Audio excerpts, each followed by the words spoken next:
L'astrologie, à quoi ça sert? Ça sert à anticiper, c'est-à-dire à ne pas attendre les effets pour réagir, mais être déjà au niveau des causes. Et d'ailleurs, une formule, je crois que c'est de Mendès France, gouverner, c'est prévoir. Et donc l'astrologie est un outil exemplaire pour prévoir, pour anticiper. Et il y a quelque chose donc de attardé, une situation attardée qui n'est pas capable d'anticiper et qui est tout juste capable de réagir quand les choses sont déjà là.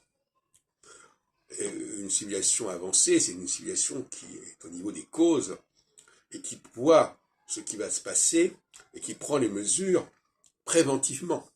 Comme on dit d'ailleurs, mieux vaut guérir, mieux vaut prévenir que guérir.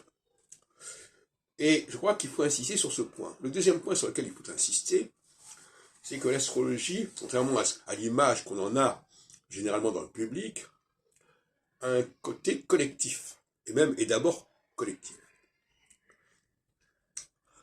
Et par conséquent, elle est en mesure de gérer les problèmes d'ordre public.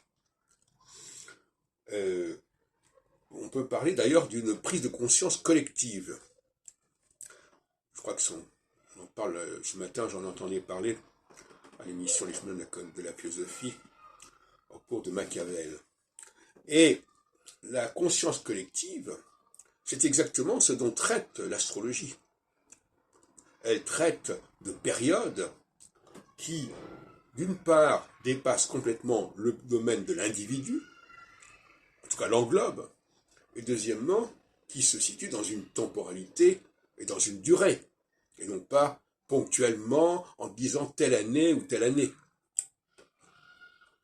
Et c'est cette double amplification de l'astrologie qui est le cœur de mon combat, de ma croisade contre l'ancienne astrologie. Et comme dit Machiavel, enfin ses commentateurs, l'astrologie doit être au diapason, mais en réalité, elle ne doit pas être au diapason. Elle doit être au diapason de quelque chose qui va avoir lieu et qui n'a pas encore eu lieu.